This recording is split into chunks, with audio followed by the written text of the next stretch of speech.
Cone air. तो movie की शुरुआत में आर्मी रेंजर्स की एक टीम को बाइज्जत डिस्चार्ज किया जाता है। इस टीम का एक मेंबर है जिसका नाम कैमरॉन पोई है और ये एक सर्जेंट और कॉम्बैट वेटरन भी है। वो अपनी प्रेग्नेंट वाइफ त्रिशा से मिलने बार में जाता है जहाँ वो काम करती है। तभी एक शराबी उनको चिढ़ाता है, लेकिन त्रिशा कैमरॉन से कहती है कि उसकी ओर मत देखो, वो शराबी है। फिर दोनों वहाँ से बाहर अपनी कार की ओर जाने लगते हैं। तेज बारिश हो रही होती है। तभी वो शराबी और उसके दो दोस्त उन पर अटैक कर देते हैं। कैमरॉन उन्हें खूब पीटता है, लेकिन गलती से एक आदमी को मार डालता है। अब क्योंकि कैमरॉन एक अच्छा आदमी है तो वो खुद अपना अपराध स्वीकार कर लेता है और उसको 10 साल की जेल की सजा भी मिलती है। फिर जेल से वो त्रिशा को खत लिखता रहता है। उसे दुख भी होता है कि वो अपनी नवजात बेटी को नहीं देख पाया और उसके बचपन के दिन को मिस कर रहा है। फिर जब उसकी बेटी फर्स्ट क्लास में पढ़ने लगती है तो वो भी अपने पिता को खत लिखने लगती है और उसके जवाब में कैमरॉन भी उसको खत लिखता है। अब 8 साल जेल में काटने के बाद कैमरॉन को पैरोल मिलती है और उसे मिलिट्री के जेल बर्ड नाम के एक एयरक्राफ्ट में अलबामा भेजा जाता है। उसके साथ उसका सेलमेट माइक भी होता है जिसे दूसरे जेल में ट्रांसफर किया जा रहा है। माइक एक डायबिटिक है। अगले सीन में एक प्रिजनर ऑफिसर अनाउंस करता है कि ज्यादातर प्रिजनर्स को एक सुपरमैक्स प्रिजन में ट्रांसफर किया जा रहा है जहां बहुत ही खतरनाक क्रिमिनल्स को रखा जाता है। यूएस मार्शल विंस लर्किन इस फाइट का सुपरवाइजर होगा और इसके साथ डंकन और विली नाम के 2 ड्रग एनफोर्समेंट एजेंट्स भी वहां पर आ जाते हैं। विली एक अंडरकवर एजेंट है जो ड्रग माफिया के लीडर सिंडिनो से कुछ इन्फॉर्मेशन लेना चाहता है। अब डंकन विंस को बताता है कि सिंडिनो को एफबीआई के पास भेजने से पहले हमें उससे कुछ जरूरी इन्फॉर्मेशन ले लेनी चाहिए। विंस बताता है कि सिंडिनो को हम रास्ते में पिकअप करने वाले हैं। उसके बाद 2 घंटों के अंदर तुम्हें जो पूछना है पूछ लेना।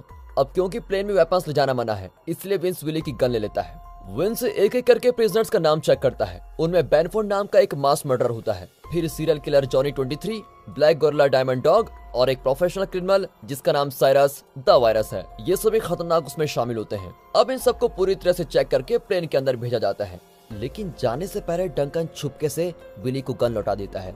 जब प्लेन टेक ऑफ होने लगता है तो साइरस और उसके साथी अपने सेफ्टी पिन निकालते हैं जो उन्होंने बड़ी चालाकी से अपने हाथ में छुपा रखे थे। उनसे वे अपनी हथकड़ियां खोलते हैं। इतने में प्रिजनर पिनबॉल जिसने किसी तरह कैरोसिन चुरा लिया था वो अपने पास बैठे प्रिजनर पर आग लगा के सभी को डिस्ट्रैक्ट करता है और जॉनी 23 को छोड़ देता है। अब वहाँ पर खतरनाक हलचल मच जाती है जिसमें कुछ प्रिजनर्स और गार्ड्स मारे भी जाते हैं। फिर पिनबॉल साइरस को रिलीज कर देता है और एक पायलट को भी मार डालता है। वो दूसरे पायलट को गन पॉइंट पर धमकाता है कि ग्राउंड स्टाफ को इन्फॉर्म करो कि प्लेन में सब कुछ ठीक है, यहाँ पर कोई भी गड़बड़ नहीं है। अब साइरस प्लेन का कंट्रोल ले लेता है। कैमरॉन और बाकी प्रिजनर्स की हथकड़ियां खोल दी जाती हैं।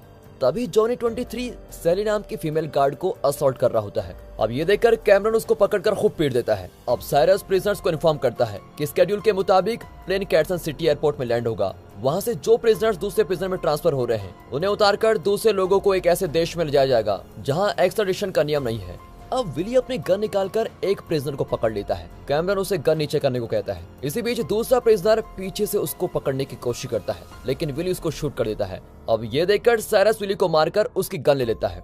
अब पिनबॉल साइरस को बताता है कि कैटसन सिटी में एक्सचेंज करने के लिए हमारे पास गोरे प्रिजनर्स नहीं है। तभी कैमरॉन एक्सचेंज होने को तैयार हो जाता है और फैसला करता है कि बाहर जाते ही वो चिल्लाकर ग्राउंड स्टाफ से मदद मांगेगा। अब वहाँ कैलिफोर्निया के प्रिजन में इन सब के सेल्स को छान मारते हैं तो दीवारों को देखकर वे बिल्कुल चौंक जाते हैं। यहाँ प्लेन में कैमरॉन को पता चलता है कि जो लोग कैटसन सिटी में उतरेंगे उनके मुंह पर टेप लगा दिया जाएगा। वो रियलाइज करता है कि इस तरह से तो वो मदद के लिए चिल्ला भी नहीं पाएगा, इसीलिए वो वहाँ से न उतरने का फैसला करता है।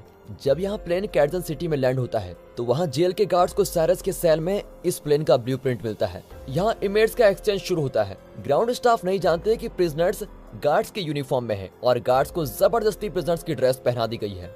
ऊपर से उनके मुंह भी सील किए गए हैं ताकि वो ग्राउंड स्टाफ को कुछ न बता पाए। यहाँ पर कुछ नए प्रिजनर्स चढ़ते हैं। वे हैं सिंडिनो, आल और serial killer Garland Green. Jail की अथॉरिटीज को अब पता चल गया है कि साइरस ने प्लेन हाईजैक कर लिया है। उसने एक बॉक्स में बॉम्ब भी रखा होता है और ऊपर लिखा होता है डू नॉट ओपन। विंस अपने गार्ड्स को वार्न कर ही रहा होता है कि किसी भी चीज को हाथ मत लगाओ, लेकिन इतने में एक गार्ड उस बॉक्स को खोल देता है और पूरा कमरा एक्सप्लोड हो जाता है। अब कैटसन सिटी में गार्ड्स को एक प्रिजनर के पास कैमरॉन का एक टेप रिकॉर्डर मिलता है। दरअसल ये प्रिजनर नहीं गार्ड है। वे प्लेन को रोकने की कोशिश करते हैं लेकिन नाकाम रहते हैं। यहाँ पिनबॉल इस प्लेन के ट्रांसपोंडर की जगह किसी दूसरे प्लेन का ट्रांसपोंडर लगाता है, लेकिन रिकॉर्ड करते हुए वो गिर जाता है। अगले सीन में विंस डंकन को डांटने लगता है कि मेरे मना करने के बावजूद विली प्लेन पर गन लेके क्यों गया, उसी की वजह से मिशन फेल हो गया है। फिर वे प्लेन के ट्रांसपोंडर को फॉलो करने लगते हैं, लेकिन वे ये नहीं जानते कि ट्रांसपोंडर्स की अदला बदली हो चुकी है। विंस प्रिजनर्स के प्लेन को रेडियो मैसेज भेजता है तो साइरस पूछता है कि तुम्हें मेरे प्लेन का पता कैसे चला। तो विंस बताता है कि तुम्हारे सेल में जेलबर्ड प्लेन का ब्लूप्रिंट था और उसी से मुझे पता चला। विंस उससे पता लगाने की कोशिश करता है कि ये कहाँ जा रहे हैं, लेकिन साइरस विंस को कुछ भी नहीं बताता। अगले सीन में कैमरॉन की पत्नी और बेटी को एक यूएस मार्शल इस घटना के बारे में इन्फॉर्म करता है और उन्हें विंस के ऑफिस में लेके जाता है। विंस को लगता है कि कैमरॉन हमारी मदद कर सकता है। डंकन कहता है कि हमें उस प्लेन को शूट कर देना चाहिए, लेकिन विंस उसकी बात को नहीं मानता। इस पर डंकन कहता है कि मेरा साथी उस प्लेन में मारा गया था, इसीलिए उस प्लेन को शूट करने के लिए मुझे तुम्हारी परमिशन की जरूरत नहीं है। डंकन एक अटैक हेलीकॉप्टर में चढ़ता है, लेकिन विंस उसको चेस करके रोकने की कोशिश करता है।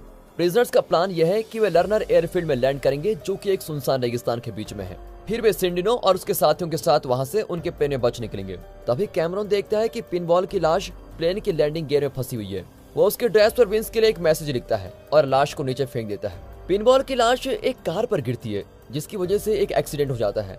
अब बेनफोर्ड नाम के एक प्रिजनर को कैमरॉन पर शक होता है और कहता है मैंने तुम्हें अपने ब्लॉक में कभी नहीं देखा है। कैमरॉन उसे कन्विंस करता है कि नॉर्थ ब्लॉक में लगभग 150 प्रिजनर थे और सबको जानना इतना आसान नहीं है। यहाँ कैमरॉन की पत्नी और बेटी कैजी विंस के ऑफिस पर पहुंचती है तो विंस बताता है कि प्लेन को सेफ लैंडिंग करवाने के लिए हम पूरी कोशिश कर रहे हैं। फिर विंस त्रिशा से पूछता है कि जब कैमरॉन को क्रेजेंट सिटी में उतारकर बचने का मौका मिला था तो वो क्यों नहीं उतरा। त्रिशा बताती है कि कैमरॉन इतने साल बाद अपनी फैमिली से मिलना चाहता है, इसलिए वो क्रेजेंट सिटी में नहीं उतरा होगा। फिर जब विंस को पिनबॉल की लाश के बारे में पता चलता है तो वो रियलाइज करता है कि डंकन जिस प्लेन को चेस कर रहा था वो गलत प्लेन था। अब वो लर्नर के लिए निकल पड़ता है। यहाँ बेडफोर्ड प्लेन के कार्गो को सर्च करता है तो उसे कैमरॉन का पैरोल लेटर मिलता है, जिससे उसे कैमरॉन की असलियत का पता चल जाता है। उसे एक टॉय बनी भी मिलता है जो कैमरॉन अपनी बेटी के लिए लेके जा रहा था। इतने में कैमरॉन वहां पर आ जाता है और दोनों के बीच की लड़ाई में बेडफोर्ड मारा जाता है। आखिर डंकन को भी पता चल जाता है कि वो गलत प्लेन को चेस कर रहा था और वो भी लर्नर की ओर बढ़ जाता है। जब विंस लर्नर पहुंचता है तो कंट्रोल टावर ऑपरेटर मरा पड़ा होता है। तभी प्रिजनर के प्लेन की बहुत ही बुरी लैंडिंग होती है और वहां सिंडिनो का कोई प्लेन नहीं होता। कैमरॉन साइरस को वार्न करता है कि गार्ड्स को मारना बंद करो, हमें उनकी जरूरत है। तुम सिंडिनो जैसे सेल्फिश और धोखेबाज के भरोसे यहाँ आ गए। अगर हमारे पास हॉस्टेजेस के तौर पर ये गार्ड्स भी ना रहे तो पुलिस हम सबको मार डालेगी। साइरस को उसकी बात ठीक लगती है और अपने आदमियों से कहता है कि प्लेन में और फ्यूल डाल दो, हमें यहाँ से निकलना होगा। इसी बीच जॉनी 23 देखता है कि नेशनल गार्ड की कुछ गाड़ियां उनकी तरफ आ रही हैं और वो सबको अलर्ट कर देता है। अब कैमरॉन माइक को इंसुलिन इंजेक्शन लगाने के लिए एक सिरिंज ढूंढने जाता है, लेकिन इतने में सिंडिनो के आदमी उसको पकड़ लेते हैं। तब विंस भी वहां पर आता है और दोनों मिलकर सिंडिनो के आदमियों को मार डालते हैं। तभी सिंडिनो एक सीक्रेट प्राइवेट जेट में बचने की कोशिश करता है, लेकिन विंस उसको रोक लेता है और साइरस उसके प्लेन के फ्यूल में आग लगाकर सिंडिनो को मार डालता है। तब ग्रीन एक छोटी लड़की से मिलता है, लेकिन वो उसको मारना नहीं चाहता। वहाँ के कार्गो में इन्हें फुली लोडेड शॉटगन्स और राइफल्स मिलते हैं और फिर इतने सारे वेपन्स लेकर वे अटैक की तैयारी करने लगते हैं। दूसरी ओर कैमरॉन को ट्रक के नीचे एक बुजुर्ग आदमी मिलता है जो बताता है कि फायर ट्रक में सिरिंज है। अब जैसे ही नेशनल गार्ड्स वहां पर पहुंचते हैं तो इनमेट्स उन पर हमला करने लगते हैं। विंस एक बुलडोजर को शील्ड बनाकर बाकी ट्रूप्स को प्रोटेक्ट करता है। इसी बीच कैमरॉन जॉनी 23 को खूब पीट कर हथकड़ी लगा देता है, क्योंकि वो फिर सैली से गलत बर्ताव करने लगा था। अब जो इनमेट जिंदा बचते हैं वे प्लेन में बच निकलते हैं। जब बेडफोर्ड की लाश मिलती है तो सबको कैमरॉन की असलियत का पता चल जाता है। अब साइरस उसको धमकाने के लिए सैली पर गन तान कर डराने लग जाता है, लेकिन माइक कहता है कि असली गद्दार मैं हूँ।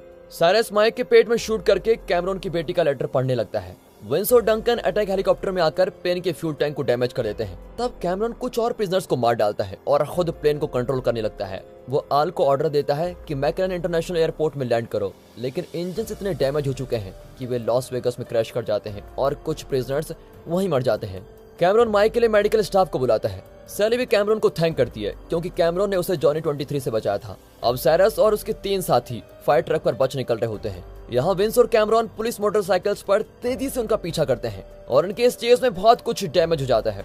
कैमरॉन फायर ट्रक पर चढ़कर साइरस से लड़ने लगता है। विंस भी ट्रक पर चढ़ जाता है और पानी से आल पर अटैक करता है। अब इससे आल ट्रक का कंट्रोल खो देता है और ट्रक कुछ कार से टकरा जाता है और इसी बीच आल स्पॉट पर ही मर जाता है। इस इम्पैक्ट से साइरस एक कंस्ट्रक्शन साइट में जाकर गिरता है, जहां उसका कीमा बन जाता है। अगले सीन में डंकन की कार को डैमेज करने के लिए विंस उसे माफी मांगने लगता है और अब कई साल बाद कैमरॉन अपनी पत्नी से और पहली बार अपनी बेटी से मिलता है और उसे बनी देता है। आखिरी में दिखाते हैं कि कैमरॉन के अलावा सिर्फ सीरियल किलर ग्रीन ही जिंदा बचा है और वो एक कसिनो में मजे कर रहा है। और दोस्तों इसी के साथ ये मूवी यहाँ पर खत्म होती है।